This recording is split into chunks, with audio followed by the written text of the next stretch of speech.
and the follow-up in our website. So it's a good opportunity indeed today to meet after the summer break, the first time as EGEC organize an event for this second semester 2023. Indeed, what we have started to organize, especially during the COVID-19 pandemic, where we were not able to network a lot, is to look at who are the new members in EGEC. Indeed, we have been quite a fast-growing association because now we are more than 180 members. Our members are only entities, and we speak not about individuals, but entities. And last year it was more than 20, and we're about to have already 20 new members this year. So it's an opportunity regularly every trimester to present new members. So today, it's my pleasure to present you 6 of them. So we will start with a presentation for the MOL group from David Kapes. Secondly, we will have from Baseload Capital, Mrs. Boel Stier. I hope the pronunciation is good. We will have a pleasure then to have from Reiver Consulting, Mr. Kevin Gray. From Brunel University London, James Tyacke. From Enna Geo in Croatia, we will have Ivana. And last but not least, for Enther Enerji Sanayi, the Ticaret in Turkey, we will have Mr. Osman. With that short introduction, I will present you the format of this web presentation. So we give floor for each member for a presentation, a short presentation, and then we open the floor if you have any questions. What I recommend you also is use the chat to exchange your contact details. So if you want to publish your business card in the chat, so people will be able to contact you as a follow-up to this presentation. I hope we will have a good webinar, quite dynamic, so feel free to intervene. For the practicality, I ask all participants to mute the mic, but of course, in the Q&A session, if you prefer to have an oral question than a written question, we will open your mic. So let's start now with the presentation number 1 from the MOL group, and I give the floor to David Kapes.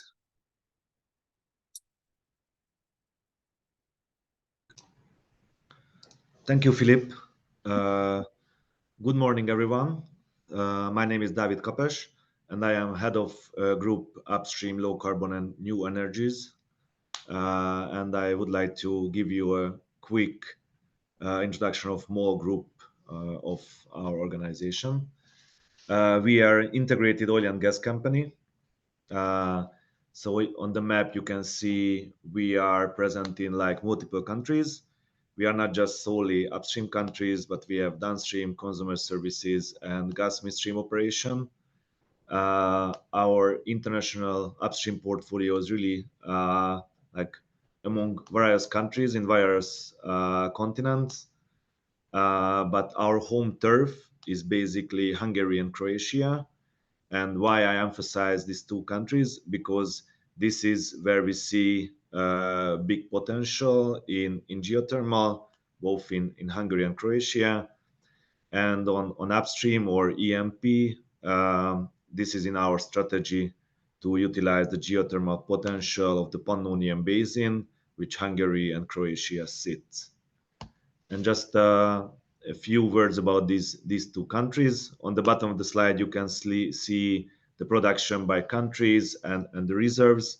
You can see we have a wealthy portfolio of both the production within our CE operation, also international, and also a good mixture of oil and gas. But talking about Hungary and Croatia, we have multiple decades of experience to lifting molecules, oil and gas within these 2 countries. But we are not just lifting the molecules, but also we have multiple decades of experience to inject back the molecules, namely CO2. In Hungary, it's over 40 years. We use EOR technologies, which means that we inject CO2s to lift more oil or gas. And also in Croatia, almost a decade experience to inject back CO2. We have multiple thousands of wells drilled already. Not all are in operation. So that's why we also think for us, we could utilize and we could be better than our competitors because we have multiple wells drilled, and also we have multiple years of experience drilling wells, and we know very well the Pannonian Basin. And that's what I wanted to share in a nutshell about MOL Group and our aspiration in geothermal. Thank you very much. Philip? Thank you, David, for this short introduction. Do you have any question from the panelists or from the attendees to David? I mean, my first question I have maybe for you, David, is what your first idea is investment in geothermal only in Hungary, or you're also looking at abroad and the country around Hungary? First, we would strive for do geothermal in Croatia and Hungary. So these two countries, we would like to see how successful we can be in our home turf, and we definitely know the whole basin better than anyone else.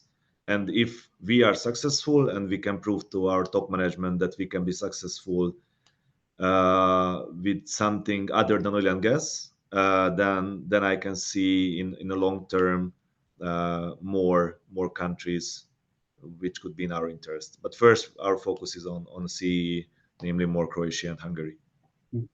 In terms of technologies, you plan to play both on power plant and heating plants, or you have one first ideas on one of the two technologies? It depends on the business case and depends on how it could fit into our portfolio. There's different regimes for district heating. For example, in Hungary, there is a cap which is like below 5% of almost like less than 5% IRR, which is not really competitive with any other capex investment. So let's see, but we are not leaving that out. So district heating could be also an option, also like greenhouses and so on. But main focus as of now is power plants. But let's call it waste heat. If we could utilize for any agriculture or any fisheries or something, we are happy to do that. And we are also in contact with some greenhouses for some greenfield investments. Okay, thank you, David. Just make a point on David's presentation that MOL have already started retraining some of their drilling crews and their drilling engineering teams into geothermal.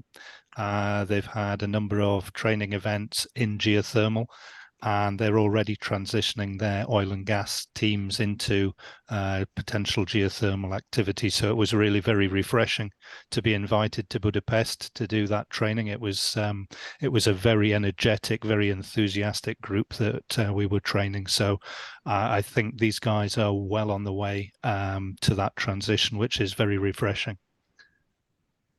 Thanks, Kevin, to chip in. Thank you, Kevin, and I'm quite happy to hear that, because yesterday I was at a panel. I don't know if you know, it was the Pivot conference with the US, and one question challenging Europe is that, okay, you want to have an exponential growth for geothermal, but will you be able to have the skills and the workforce able? And I say, thank you, Kevin, because yes, I'm sure if the growth is there, if we have security for investment, the industry will be able to answer. So good to see that MOL is doing it.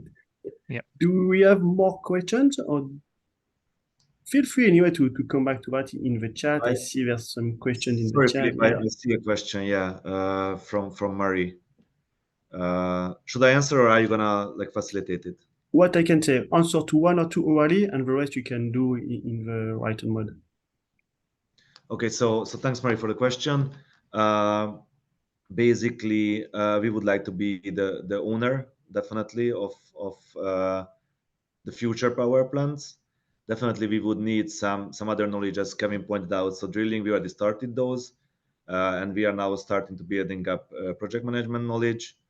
So we definitely would like to have the full scale from project development to ownership and run the power plants as well. And maybe the second question from Patricio from Waterford, maybe it's about your plans in 2024. If you want to answer publicly or privately, feel free. Yeah, so it depends. There is like 2 bid rounds going on, one in Croatia, one in Hungary. So until there is no official announcement of the winners of the bid rounds, I cannot tell you anything certain.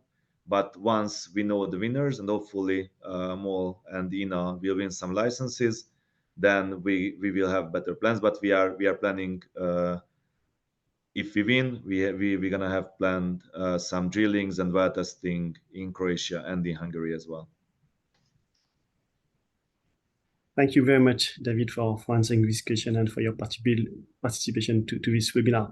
Let's now look at the second EGEC members we want to present. Is the company Baseload Capital Sweden. It's quite a new actor in geothermal in Europe. So let's hear what is the plan of Baseload Capital, and a pleasure to give the floor to Boel Stier. Boel, the floor is yours. Thank you. Let's see if I can share my presentation with you.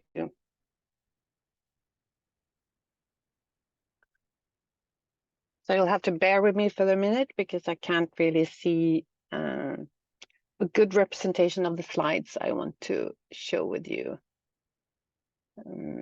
No problem. We are as geothermal, we're flexible. That's wonderful.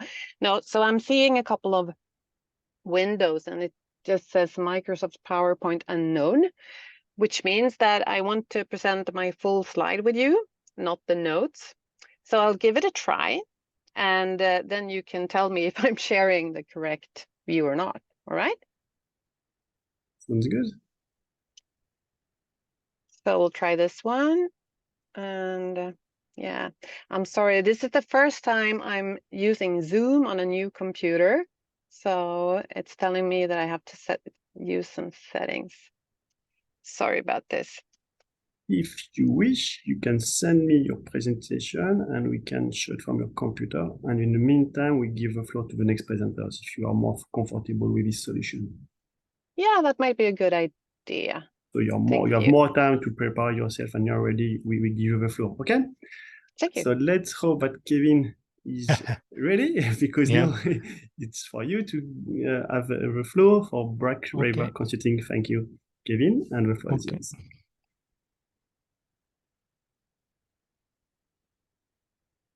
Okay, hopefully everybody can see the start slide there. Confirm. Yeah. Okay, excellent. Welcome everybody. I'd just like to introduce ourselves. We are Reiver Consulting. We are based in a number of countries, primarily in the UK and France as Reiver Consulting. We're also represented in Estonia and Ukraine as Kotomak Training and Consulting. We basically provide training and competence management services, predominantly in upstream drilling activities. And we established ourselves in 2012 to work basically in a number of roles. We will provide training that is other third-party training. So we will actually provide the trainers and the subject matter experts to deliver third-party training. But what we primarily do is develop our own training packages to meet your business needs. One of the things that we have seen, there's a lot of catalog courses available out there that are sold basically, here's a week of training for you guys, come along and pay your seat fee. Now, that training sometimes matches what your teams need, but very often some of it's relevant, the rest of it's not so relevant. So what we like to do is we like to go in and identify your training needs first, and then build you a training scheme, whether that's online, whether that's on-job training, whether that's classroom training, that actually matches your business direction and your business focus. So that's where we're at. In the last few years, we've moved from predominantly oil field training into geothermal. Myself, I've been in the industry now 33 years. I worked with Schlumberger for 23 years, developing quite a lot of new technologies and also a lot of process and a lot of documentation. So one of the things that I focus on is standards and compliance with standards. If we want to improve our performance, particularly in geothermal drilling, which unfortunately at the moment is very variable and very expensive, and there are a number of reasons given for that. But if we want to improve our performance, we have to start with standards, and we have to work to those standards and improve the activities at the drill sites that we have. So our mission is to deliver training and competence management that builds you a successful team. We don't want to see any of these train wrecks that are unfortunately too common at the moment in geothermal drilling, because it's these train wrecks that deter investment. If we've got a high cost product, the overall rate of return is very low. And if we've got a high cost, variable cost, and we can't be certain of how much our investment is going to cost us, our investors are going to run away very, very quickly. And we're seeing a lot of grant funded and government money being spent on projects where the outcomes may be successful potentially in terms of producing hot heat, but we're not actually seeing a successful outcome in terms of drilling performance. So when we look at the economics of that project really does deter further investment in the industry. So that's something that we really have, we've got to address. Ivan, do you want to ask a question at this point?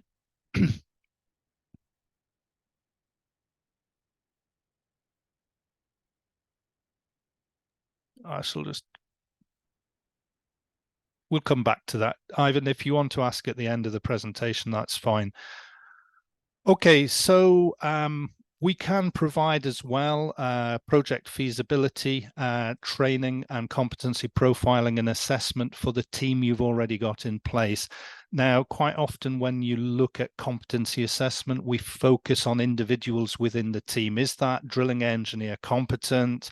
Is that drilling supervisor competent? What we quite often forget is that this team has to work together. So the whole team has to have the competencies to make the entire project work. It's no point having 10 of the best drilling engineers if you haven't got good well site supervisors, you haven't got good geology and geophysics in place. So we look at the holistic team approach, and we will help you to fill those gaps, but with training, assessment and things like that. It's something that we've been doing more and more often, is that for larger training programs, for example, a multinational oil company may wish to retrain its individuals into geothermal. And maybe we don't get the actual training contract because the training contract is across too many continents, and we will always say that that's beyond our current capability, although we are expanding very rapidly at the moment. And in that case, what we do is we step in, we provide a third-party overview of the delivery of that training to make sure that that training is competent for the people who are buying it. This is just a slide to show a number of the training courses that we typically offer in different formats. And whilst we do offer catalogue courses, I do suggest that if you are interested in training, that we have a long discussion before the training event, and we modify that training to make it bespoke to your requirements.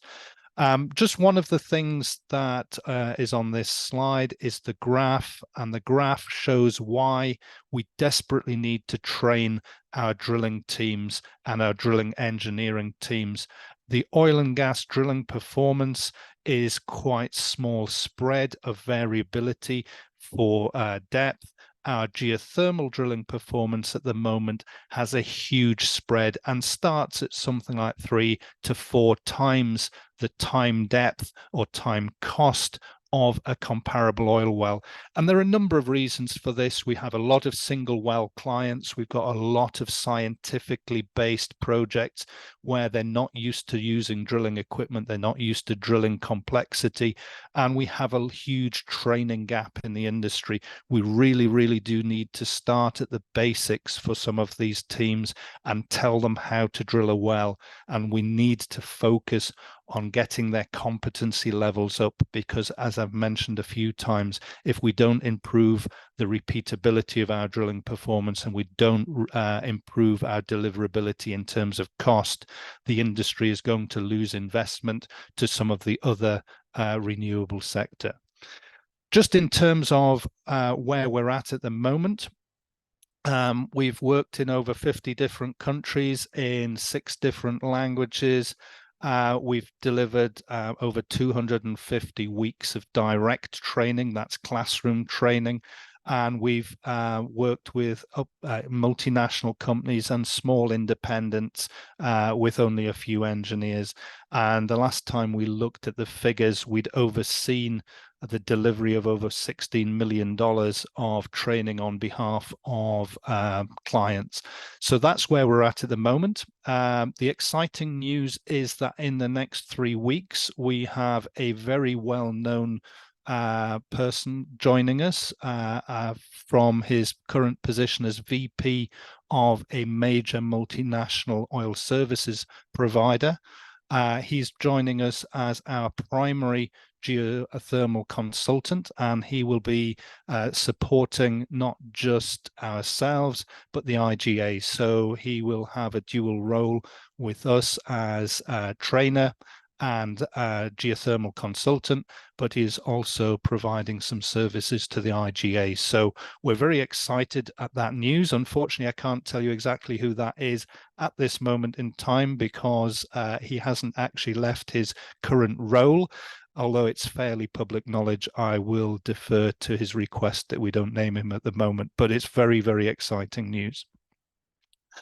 Our next geothermal focused event is in Edinburgh in Scotland at the members rooms of the Scottish Malt Whisky Society in Leith. And if you look online at www.blackreiver.com, you can find the training courses and the links and the QR codes to sign up for that course. It's a 4-day course.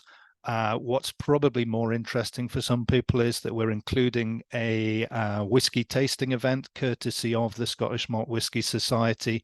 Those guys are kind enough to provide us with that. And there will be a little demonstration of Scottish cuisine. So I very much hope that some of you might be able to join us for that course. And it's a beautiful city, by the way, as well. Just to finalize, the primary training contact for Black Reiver is with Daria at Black Reiver France, or myself. I'm based between France and the UK. Daria is based predominantly down here in France most of the time. We'll also have a US and UK visibility very shortly in the near future. So thank you very much. That's the end of our presentation and introduction to Black Reiver Consulting. Hopefully we'll be able to provide some training or competency services for you guys at some point in the near future.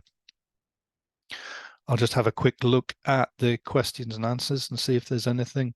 Yes, let's look at first. Thank you, Kevin. Really interesting presentation and quite refreshing to see all these activities. Please share also with us the details of the training course you organize in October, so we will also disseminate this information to thank you very much. Yes, actors. we will certainly. So there are some questions a bit general, but maybe you can answer if you wish this one. Yeah, I'll just the last one there we've got is the drilling risk mitigation, and typically within petroleum we'd say that's drilling optimization process. One of my backgrounds, I used to be the training manager for Merlin Extended Reach Drilling when Ian Hutchison, who's now of Merlin Energy, was in charge. And one of the things that we really did push through that process of drilling risk mitigation. And we do have a huge amount of resistance to change. And one of the things that we have seen for some of our clients is that there are geothermal drillers who exist in isolation, and they're geothermal and they don't want anything to do with the oil and gas industry. And we've got some oil and gas industry newly to geothermal who don't want to learn anything from the existing geothermal societies, as it were. So we need to make that connection, and we need to bring the best of drilling risk optimization and mitigation from our experience in the petroleum industry into geothermal. And that, again, that's a process that we have to go through. We've seen many times with extended reach drilling that teams were resistant to change, and we almost had to force the change through. But actually, once they see that change starting to occur and the impact on their operations, they start to want more and more of this process. They want more and more of this way of working. So we have done a lot of drilling risk mitigation. We have a lot of processes that support drilling risk mitigation, and we have a lot of recommendations. And if I boiled the course in Edinburgh down to its core, that's what it is. It's drilling risk mitigation. How do we cut costs? How do we cut downtime? How do we cut invisible lost time? And one of the biggest risks we have in quite a lot of our operation is the difference between a cost focus and a value focus when we are procuring supplies and procuring services. In geothermal, a lot of clients are still very much focused on a cost focus for their procurement. And we see, for example, lot of projects, 36-bit runs with roller cone bits, for example. Roller cone bits are very cheap, but they're not good value for money, whereas some of the more modern PDC bits for hard rock are very expensive, but they're very good value. So we'll look at all of these different approaches and some of the new technologies that will pull risk out of your project. I'm not sure if this question was for myself or you for could, no, I David. think it was one of our time. Maybe it's bringing me to a second question as a follow-up. Okay, yeah. In your training course, you mentioned sort of oil and gas sector of the drilling industry.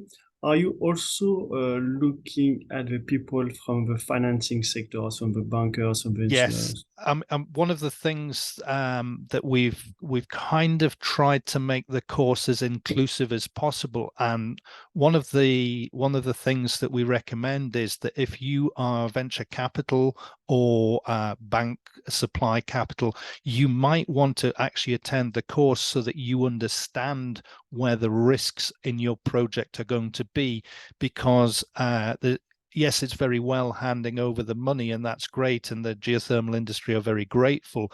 But if you want to be certain of a good return on your investment, you really do need to understand where the risks are so that you can have some active part in making sure that your project is competent and that your return will be assured. At the moment, as the slide suggests, that one slide that I had earlier, we have too much variability. First of all, we're too expensive compared to the oil and gas industry for comparable wells. And secondly, we've got too much variability. Another point that we bring up in the course is a lot of geothermal wells, when we come to put them onto production test, fail to deliver the flow rates that we're anticipating. And people say, oh, well, the geologists got it wrong. Quite often it's not the geologists that got it wrong, but we damaged and destroyed the permeability of that reservoir as we were drilling it because we didn't understand the potential for reservoir damage and permeability reduction, or creation of what we call a skin, when we actually put that, when we were drilling that well. So unless we preserve our reservoir permeability characteristics, we can quite often, maybe we did drill the well for a very good time depth cost, basis, but when we produce it, it doesn't produce what we want. So we've destroyed the economics of the project there because we didn't understand the potential permeability damage of the drilling process, the drilling fluid selection. And again, this comes down to a cost versus value focus and a process understanding of how we need to drill these wells to preserve permeability. Thank you, David, for this extensive answer to the question. I think now Boel is ready. I have your presentation, so we can fly back to Sweden and give you the floor. The floor is yours, and I will show your slides. Okay, I'll answer Linda later. Thank you. Yeah, thank you, Kevin. Yeah. Thank you, Philip. I'm ready. I just stopped my share. There we go.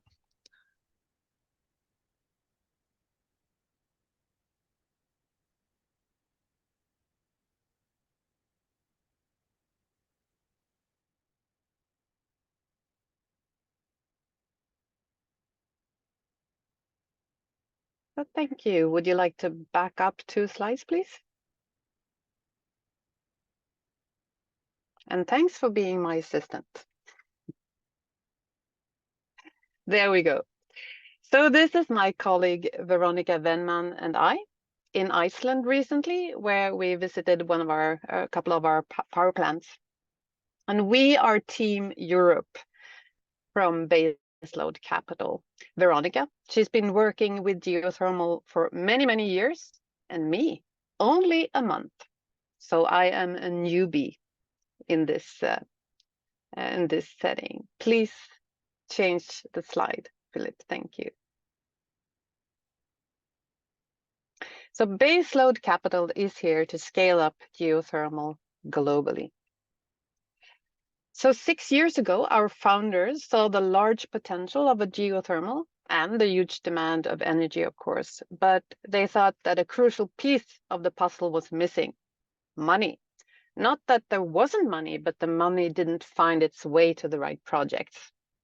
So that's why they started Baseload Capital, to raise funds for geothermal projects. Next slide, please. So over time, we started the brand Baseload Power 2 with local companies in 3 continents. We develop and operate geothermal power plants in several countries. So we all know that the potential of geothermal is huge. But while the oil and gas industry drills about 60 to 70,000 wells a year globally, there are just around 800 geothermal wells being drilled annually. So what can we do about this? Well, one thing we know for sure is that we have to educate and increase the awareness of geothermal power. Next slide, please. Sometimes the best way to reach a broader audience is through kids. They are the policymakers and decision makers, the power developers, and also the power consumers of tomorrow. So that's why we created this children's books, Our Hidden Powers. Next slide, please. So here you see Ignis. In this picture, she's a sad little figure.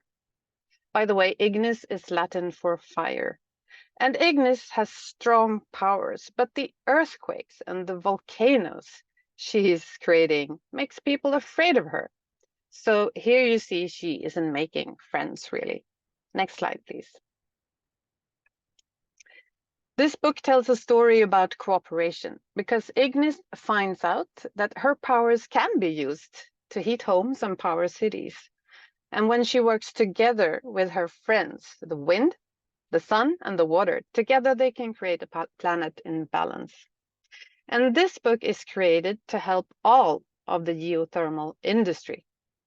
So if you would like to become an ambassador and help out with the book and also be able to use the power of it, because honestly, showing up and talking about geothermal this way, it lowers people's guard because everyone has a kid around them somewhere.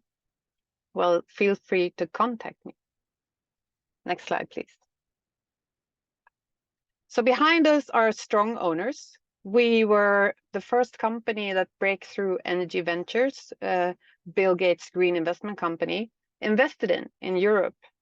We have also partnered up with the oil and gas industry to use their skills and competence while helping them in their green transition. Next slide, please.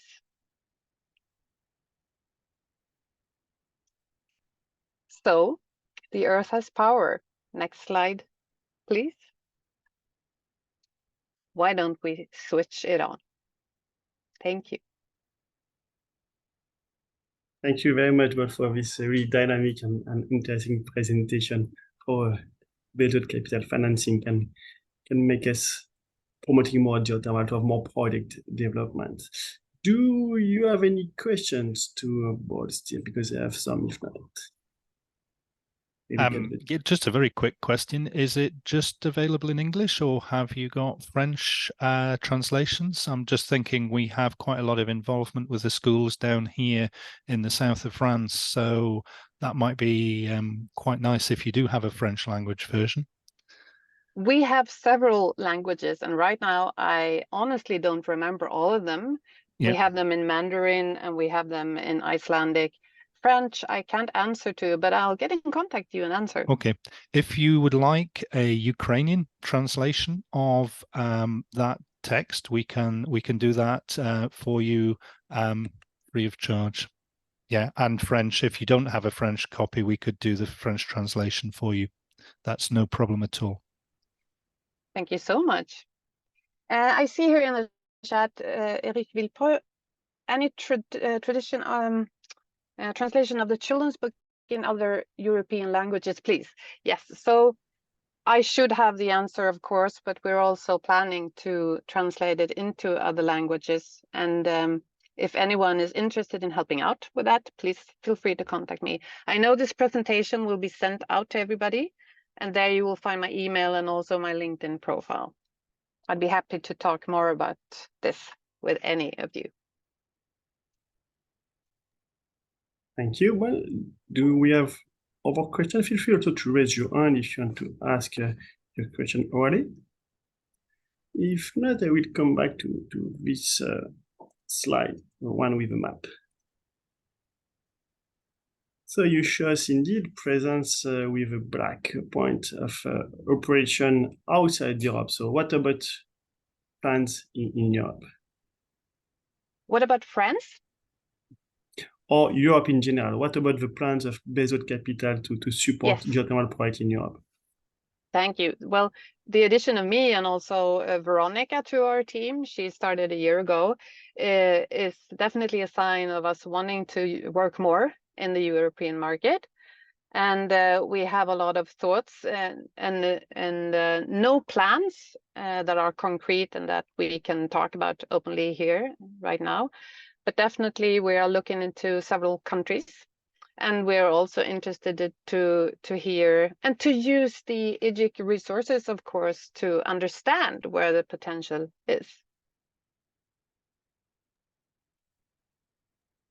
I think our new colleague who's joining us very shortly, I think might be worth putting in touch with you guys. I know he's got a lot of potential projects in the pipeline, and he's been discussing a lot of potential projects with teams across Europe. So that would be maybe quite a good synergy. So thank you. Thank you, Kevin. All right, so let's continue this Meet the Members presentation. Thank you again, Boel. And now we fly to London and we give the floor to Dr. James Tyacke from Brunel University, London. James, the floor is yours. Thank you.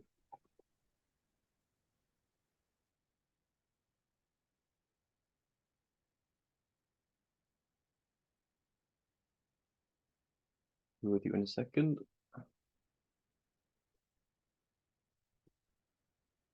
Okay, so my name's James Tyacke. I'm presenting on behalf of Brunel University. So you'll see a couple of other names up here on the slide. Tassos Karayiannis, so he's kind of leading the geothermal work at Brunel. And we're also working with Lee Hosking, who's from civil engineering. So the first two are based in the mechanical and aerospace engineering department. but we're all members of this centre, which was formed a few years ago, the Centre for Energy Efficient and Sustainable Technologies. So we have about 10 academic members of staff who are kind of focused really on heat transfer, two-phase flow, thermodynamics, and thermal systems, basically moving heat around, and also numerical methods, including computational fluid dynamics, which is where my expertise lies. And obviously, we have what sort of wider links with the rest of the university in chemical engineering, computer science, etc. So one of our sort of current projects that we've been working on is developing knowledge and predictive tools for geothermal well assessment, design and use.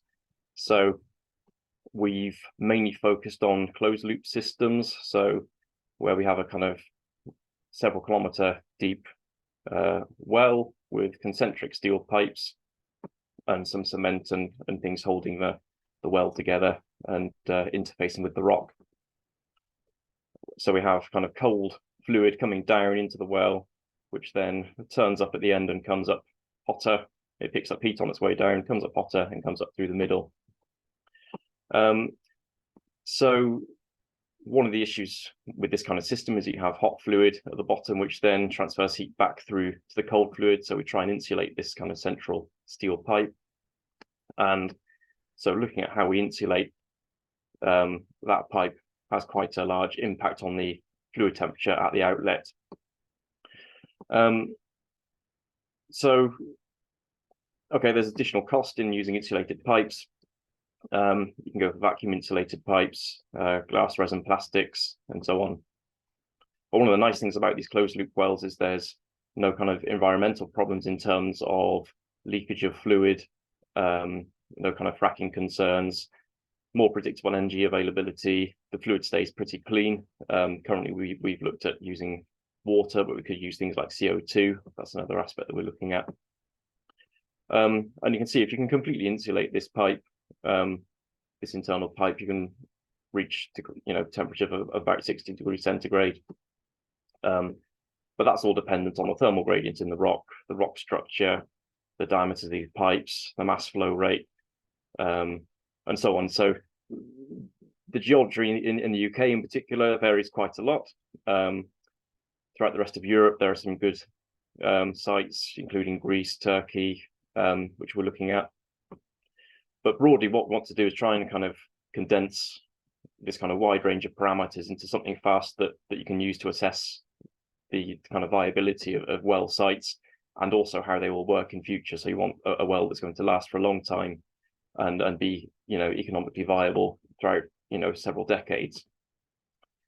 So covering some of the uses, you probably know this: energy production, storage, heating, cooling of buildings, agriculture, drying processes. So depending on the temperature you get at the outlet, you could be producing energy, you could be drying foodstuffs. But the way we want to go about this is to use fundamental two-phase flow and heat transfer knowledge that we already have, remove some of the key limitations using numerical methods. So some of the sort of more analytical methods that we've seen in literature make assumptions about the kind of radius of thermal influence over a certain period of time. But obviously, if you extract more heat from the ground, that's going to have a larger impact on the ground surrounding it over time than if you only extract a small amount of heat. And that's not currently taken care of in some of the more analytical methods. So we want to sort of remove some of these key limitations, use these to inform some fast design tools. So feed some of that knowledge back into a more kind of rapid systems, maybe 1D, one-dimensional simulations down through the well, and overall optimize well design over its entire lifetime. And one of the reasons we want to do this over its entire lifetime is because, again, as you probably know, the temperature drops quite rapidly over the first few years of use, and then it kind of plateaus, but the temperature we're getting after 10 years use is not what you were getting, during your first year.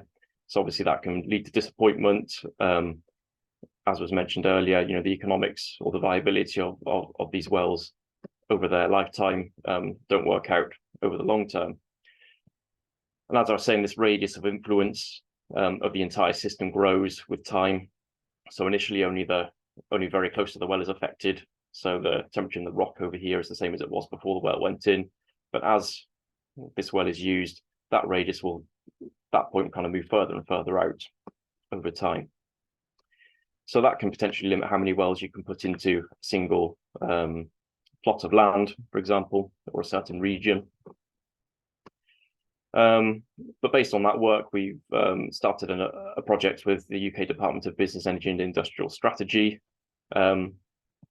looking at using a geothermal well on our Brunel University campus to heat some of the residential buildings. So we're looking at the feasibility of one well, but potentially there could be several wells which can be piped into the heating network, which covers much of the campus already. So, you know, that would be sort of low infrastructure cost in terms of actually connecting the system and replacing what are currently gas boilers.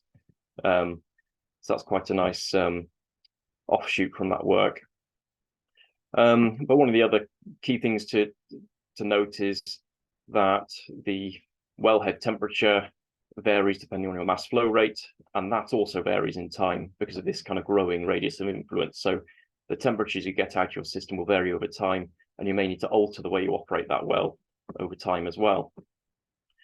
So this is kind of important potentially on an annual basis. So if you look at the kind of energy costs of our campus, we can see we sort of drop down quite low and then peak during winter and it drops down again. So you may want to cycle this well over time. And then looking forward, if we have lots of these wells close together for different uses, we might have different designs, different well depths, different geology, different heat going out or into the system. We could use it for cooling and storing heat in the rock. And so we want to look at these kind of long-term use and cycling of lots of wells that might be closer together. So Lee Hosking, who was on the third author on the slide, is looking at well integrity. So again, making sure that these things last. Much of his work is actually focused on CO2 storage, but has good read across with geothermal uses. Sorry, my phone's just gone off. So one of these projects is looking at essentially developing new cements that can deal with thermal cycling. So where you're having hot and cold cycling, either through CO2 or geothermal well usage, where you might vary the mass flow rate, switch wells on and off throughout their lifetime. That can lead to kind of fatigue. And also he's been developing some numerical tools, again, to sort of rapidly try and assess how these cements will perform. So obviously it's crucial to have a good interface between your steel pipes and the rock so that heat can actually transfer efficiently from the rock through to the working fluid. And so we've done some simulations. So this is the kind of quarter section of a well pipe with a thermal gradient, which you can see moving out radially. And over time, we can see that there's a kind of sudden interface damage of some sort, and this gap distance can then grow as the well is used. So this is the kind of thing that you want to avoid. And so he's using lab experiments as well as numerical modeling to assess this, both the cement development and the sort of long-term modeling of these systems. So there's a nice interaction there for us between the sort of CO2 storage area and geothermal. We also have some other projects starting in October 2023. So we have an EPSRC, so that's the kind of main engineering research council in the UK, doctoral mobility pilot, so funding a PhD student for 3 years who's also working within industry to look at single and optimal multiple well usage. So that will involve some CFD and numerical modeling and machine learning to try and optimize these systems. We also have a research visitor from Turkey coming to work on prediction and utilization of energy using these closed loop coaxial heat exchangers. We have a couple of projects under review. So another EPSRC research project looking at novel fluids so that we can actually alter and design the working fluid in the system in an advantageous way to support geothermal well usage. And that's based around using organic Rankine cycles to produce electrical power directly from from a suitable well. We have a range of industrial partners who we've been working with, so Seraphy Energy, Angus Energy, Oxford Nanosystems, Net Zero Technology Centre, so on. So quite a few across the UK, EU, and international companies. And we've also been trying to involve ourselves in promoting geothermal as an energy source. You know, most people think of solar, wind energy, but not so much geothermal. And so we, you know, that's why we're here as part of the European Geothermal Energy Council and the UK Geothermal Energy Advancement Association, known as GEA. So Brunel got in early with this. So the aim of this Geothermal Energy Advancement Association is to provide very short policy documents, one-pagers on a particular topic, and then use it to help lobby governments. So we're quite excited to be involved in these two these two kind of consortia. So thank you for your attention. I'm just checking to see if we have any questions. Is that a question for me, Jahansha? Someone asking about their cost. It's not really clear indeed. So I think, I mean, broadly speaking, you know, the initial cost of drilling is probably quite high, but after that, you know, you're essentially running a pump, you know, to pump fluid around, which is, I think, is if only 3 or 5% of the energy output from the well. So quite a low running cost, a low carbon footprint, except for perhaps the cement and obviously the drilling costs. You can run your pumps from renewables. And also I think one of the other big advantages is actually the kind of social acceptance of geothermal. If you have pumps in a smallish building, you know, a bit like a large caravan, that run a well, you can disguise that building quite easily. And, you know, whereas with wind, if you have a wind farm, you've got, you know, lots of very large, very visible wind turbines on the land, which people often don't like. So I think the sort of social acceptance and the small land footprint at the surface is a good selling point for geothermal. James, just want to jump in with a quick question. Yeah. I noticed your well designs looking at using vacuum tubing, and obviously there's a very high cost implication with vacuum tubing use. It's just a throwaway comment, really, but there's been a lot of work done recently with drill pipe insulation and specialist rubber coatings on drill pipe for exactly the same purpose, to provide thermal insulation to keep the drilling fluid cool. It's the exact opposite of what we want. We want to keep the geothermal production hot. But actually, if we look at the cost implications versus a vacuum drill pipe, it's a fraction of the cost for very comparable thermal performances they're seeing with these novel coatings.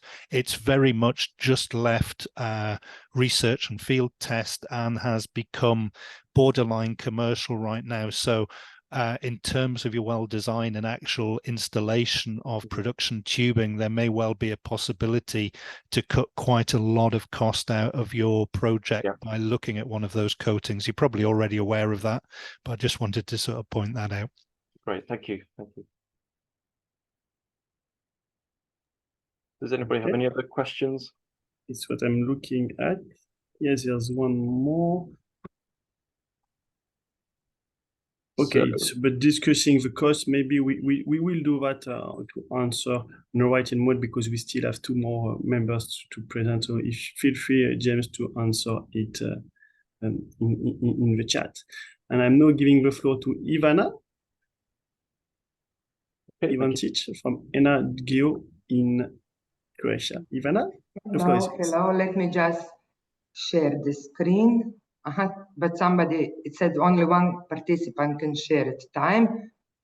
So James, please step out. Okay, let me try again. Okay, it's working now.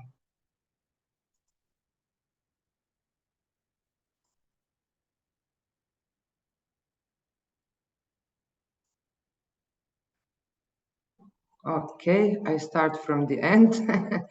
So My name is Ivana and I'm director of Enerji. Enerji is the part of Energia Naturalis Holding. It's a group of companies, 100% privately owned, and we are one of the leading investors in the region. Recently, we have some structural changes, and Enna is preparing for the IPO, focusing only on the green agenda and starting a cycle of investment worth of the 1 billion euros. Under the Enna umbrella, besides Enerji, we have Enna Power, Enna Solar, Enna Supply, Enna Transport, Enna Logic, and Enna Fruit. So all the business decisions are following EU agenda, achieving low carbon environment. Why Croatia? My colleague David Kapes from MOL Group already said that we are lucky. Pannonian Basins has a great geothermal potential. But why investing in Croatia? Because we are established company, established in Croatia. But also I have to say that in Croatia, we have one of the best regulatory framework in the Europe. And looking at the neighboring countries, I think they should come and look up on our solutions, although I see also possibility for the improvements of the regulatory framework. Company Enerji has been established last year when checking and thinking about our vision, we decided to buy two already existing geothermal projects, Geopower Zagoča and Geopower Babina Greda. First project is Geopower Zagoča, is more mature one. So currently we are waiting to submit documents for the energy approval, and hopefully we have the quota of 20 megawatts for the geothermal, and we expect that this year we will be able to sign the PPA. The power, we already have a lot of documents, and a project is, as I said, advanced one. So practically the drilling campaign will start March, May 2024. Now we plan to build power plant of 20 megawatts, but also we see the reservoir with a great potential for the expansion. The second project is Babina Greda. This is a less mature project. Also, we are chasing all the documentations and also very close to the exploitation license. This project will be a bit slower, so we plan the drilling campaign for 2025. All in all, now we are owners of two projects, but also actively looking for the further tenders. And I have to say that we are very happy that MOL is active, because what we see that a lot of small players with insufficient financial capability are getting the licenses, and they are sitting on the licenses. I heard in Hungary that they gave up like 70 licenses, and this is not a good sign. So I think these investments, these are the really capital investments, deserves know-how, but also the strong financial background.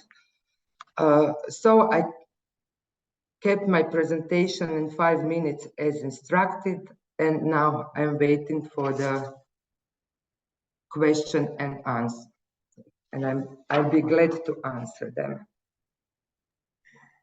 Thank you, Ivana. Quite interesting to see indeed all the development in Croatia recently with the support of the Croatian Hydrocarbon Agency. Do we have any question to Ivana?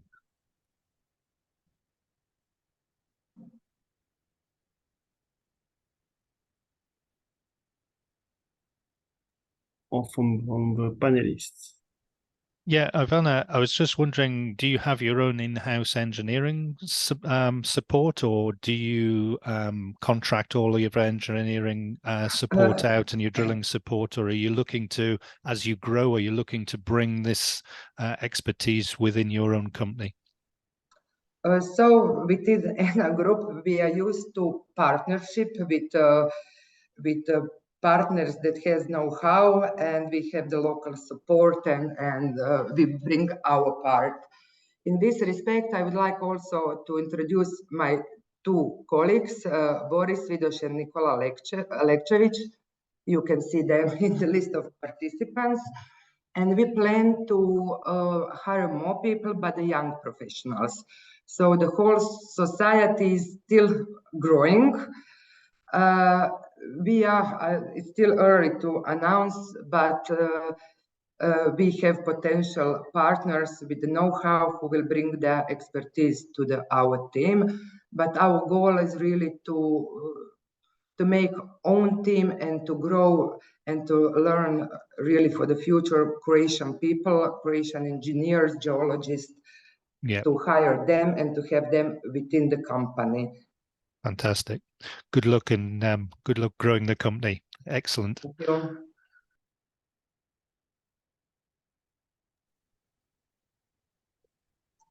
All right. Do we have more questions to Ivana? I see that the discussion in the Q&A is not for you. It's a general about cost. So, but maybe yes, one question for you is that do you have any plan to enter in the business of greenhouses for agricultural products? Yes, this is logical for us. So we are concentrating on the power production, but within our holding, we have a company, Enna Fruit, and the company is big distributor of the fruits and vegetables in Croatia. And we are developing and thinking about, of course, also using this for the agriculture, especially because our current two projects are in the area when in the, let's say, I'm now missing the agriculture area. So I don't think that some district heating will be possible because there are no citizens, but there is a huge area with possibility for the agriculture. And this is complementary, so this is our sister company. So good to see such an integrated approach. Thank you, Ivana. And I think now it's time to give the floor to our member in Turkey, and it will be Osman to present Enther Enerji. Osman, the floor is yours to give us some news about Turkey.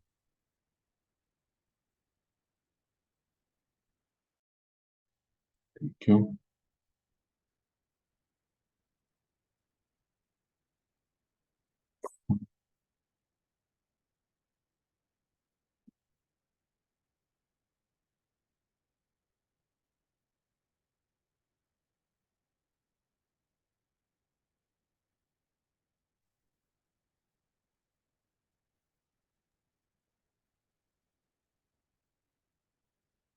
Yeah.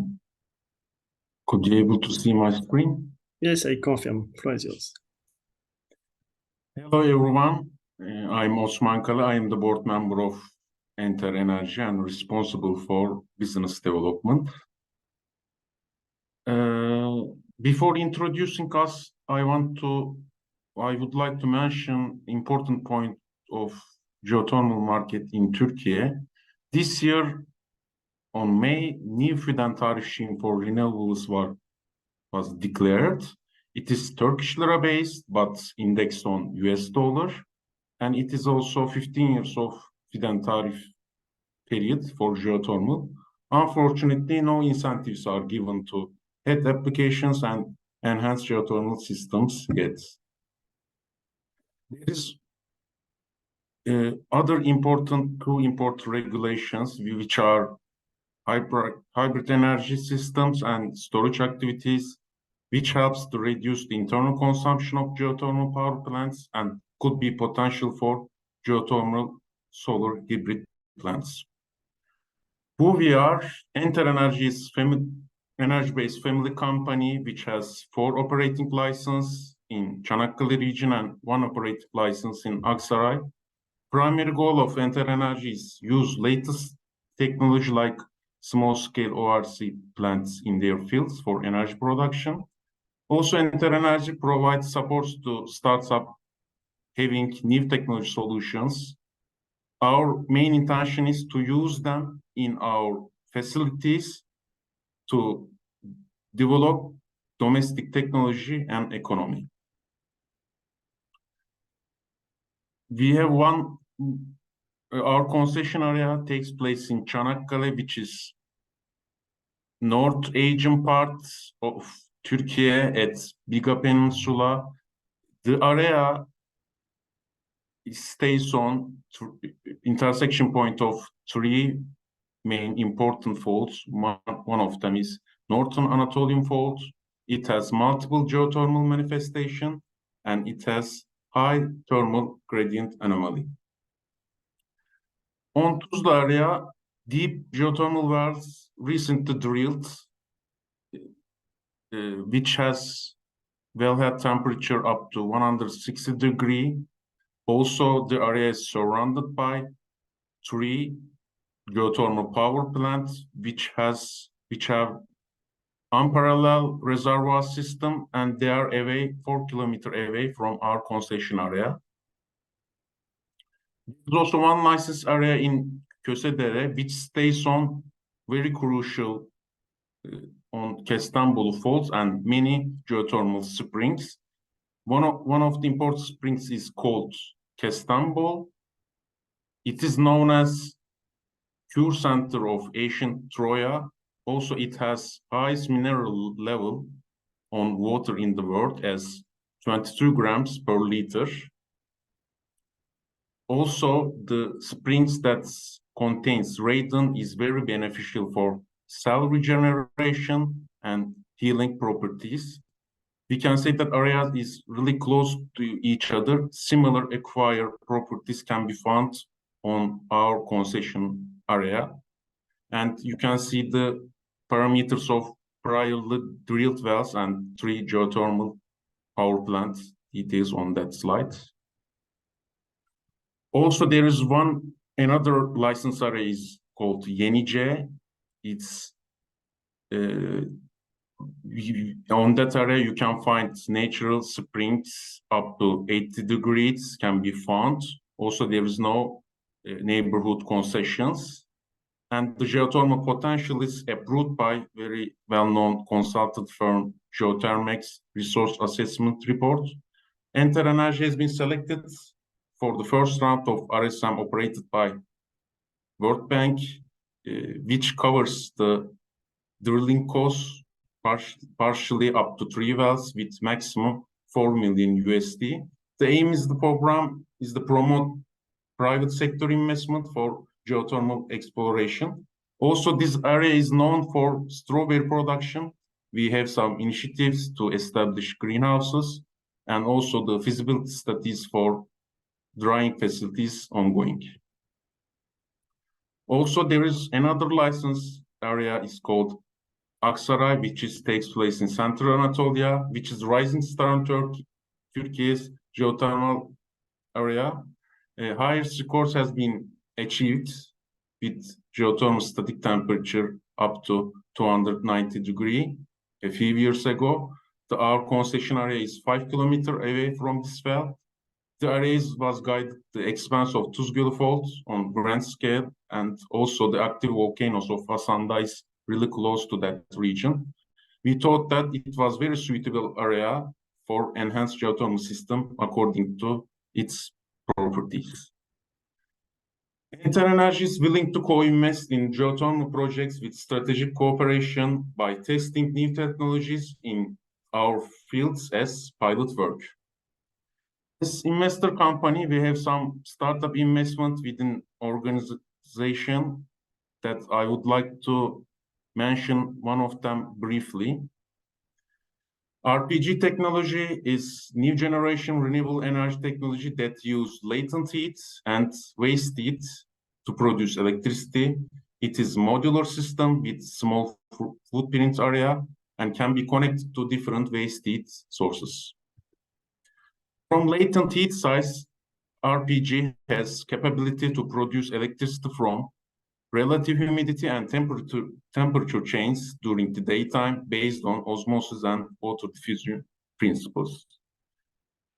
RPG has developed patented small turbine technology for low-grade waste heat sources. It is compatible with AC or DC sources, and it does not need an external inverter.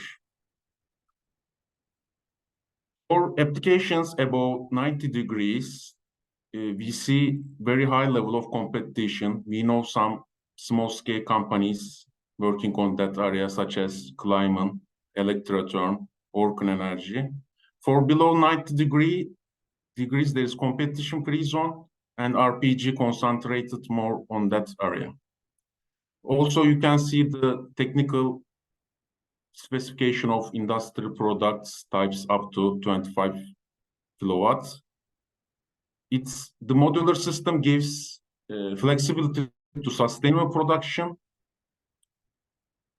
The modules can be integrated to each other for capacity expansion. If one of the modules can be broken down, the remaining ones can continue to production, and the technology can be regulated according to that.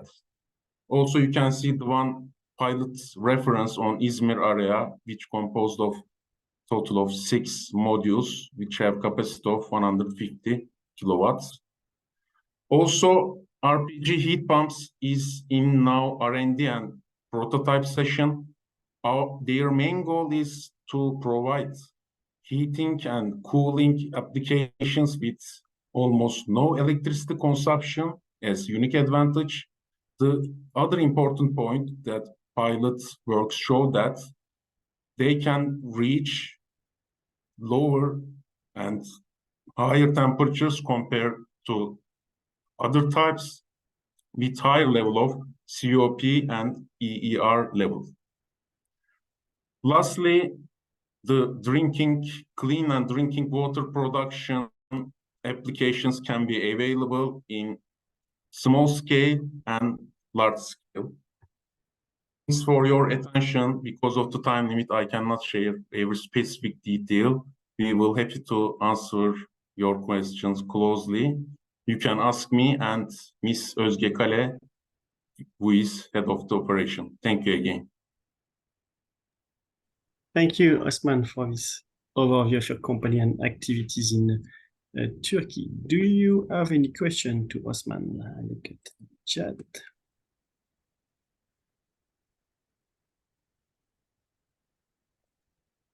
I think the one question that comes immediately to mind, given the high mineralization content of some of your fluids, is do you have a plan to do lithium extraction or rare earth element extraction from some of your produced fluids?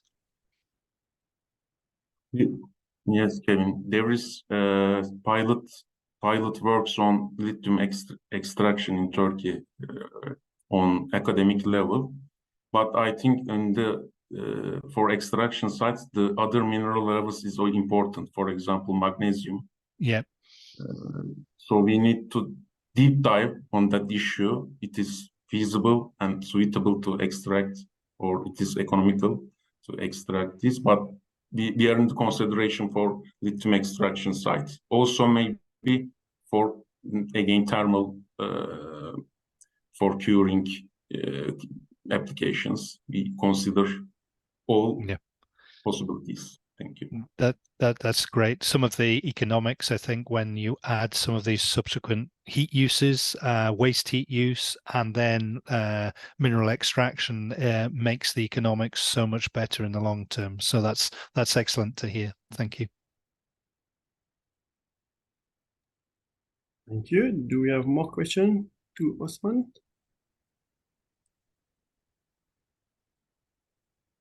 Not here. Not from the chat.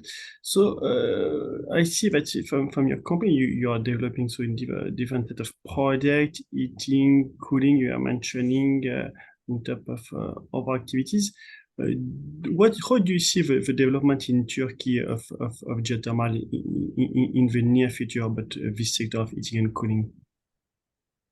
Actually, Philip, there is no, as I mentioned before, there is no incentives are given the heat applications, but we have some regions, as many municipalities use geothermal sources as district heating.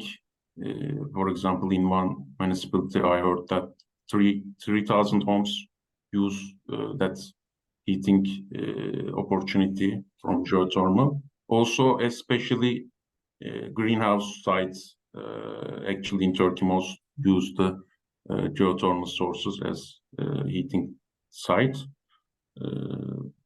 I believe if regulations are regulated according to new possibilities, I think the attention will be more to the heating and cooling applications, I believe. Okay, thank you, Osman. Any last question to Osman before we close this webinar? No, I don't think so. So here, I think it's time to close this Meet the Members. I thank you first, all of you, the 6 members present today, to show a bit what are the activities of your company or university in the general market and the general business. We will organize other sessions for the new members. I mentioned in the introduction that we have already more than 20 new members this year, having joined EGEC. So it will be another interesting session, probably one in October, November, and one in December. With this conclusion, I also want to inform you about the 2 next events we are organizing, but the next event will be physical events. I just share my screen to show you. So indeed, we invite you to Aarhus in Denmark in 3 weeks from now. So on the 19th and 21st, if you're interested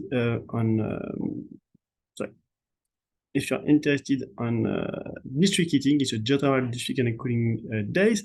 On the 19th of September, on the Tuesday afternoon, it's a workshop.